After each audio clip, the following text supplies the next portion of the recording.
Alright, what is up YouTube? I'm going to talk to you about plugins right now, and in my opinion, there are only two kinds of plugins. You might disagree with me, but I like to think that there's only two types of plugins.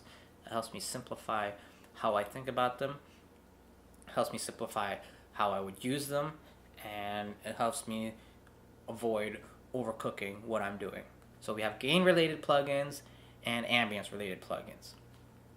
Gain-related plugins would be things like EQ, compression, limiting, tape, stuff like that. Ambience, chorus, reverb, delay, panning effects, stuff like that. Gain-related plugins, they help you control volume, they control balance. Ambience-related plugins, they help create space, create character.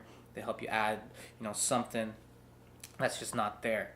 So those are really the only two kinds of plugins that we have to work with. I mean, what is a compressor? A compressor is basically an EQ. And what is an EQ? An EQ is basically a volume knob that just controls a specific band, a specific narrow frequency. That's what an EQ, or wide, depending on how you set it up, how you write. But I mean, it's just volume that you're affecting, nothing else. That's what gain is, right? So dynamics, limiting, EQ, compression, they're all just affecting the volume of your source. They're not doing anything crazy, nothing magical, but that helps you create balance. That helps other elements come through. Like if you have a kick and a bass, and there's frequencies sitting on top of each other, you might want to cut some of the frequencies out of the bass so that the kick pops through more. But all you're really doing is just turning down the volume of the bass in a specific area. That's all EQ is doing.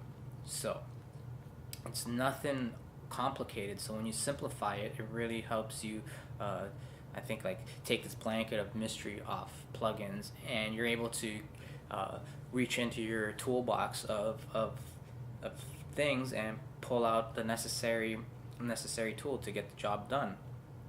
And with ambience plugins, delay, chorus, reverb, those are basically the same things. Like, what is a chorus? It's a really fast delay.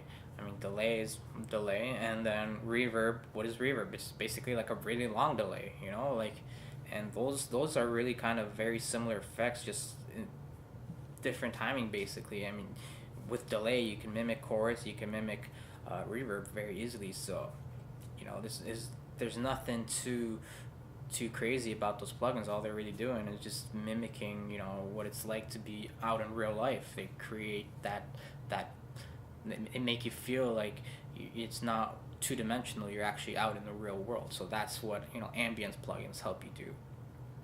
So I hope if you simplify how you think about these plugins, it'll help you make better decisions on what to do when you're not sure of what plugin to use. There's really two basic kinds of plugins. So what do you need to do? Do you need to work on the balance of your track, or do you need to create space and add some character to it? And that's going to determine whether you need to throw a gain related plugin onto it or ambience related plugin. So that's basically it. Two types of plugins. Let me know what you think. Comment, like, and subscribe. If you have any suggestions or thoughts based on this video, I would love to hear it. If you disagree with me, I would totally love to hear it, because I think discussing these kind of things really helps us grow as producers, mixers, and hearing other people's perspective on how they approach these kind of things is really eye-opening. So yeah, until next time, peace.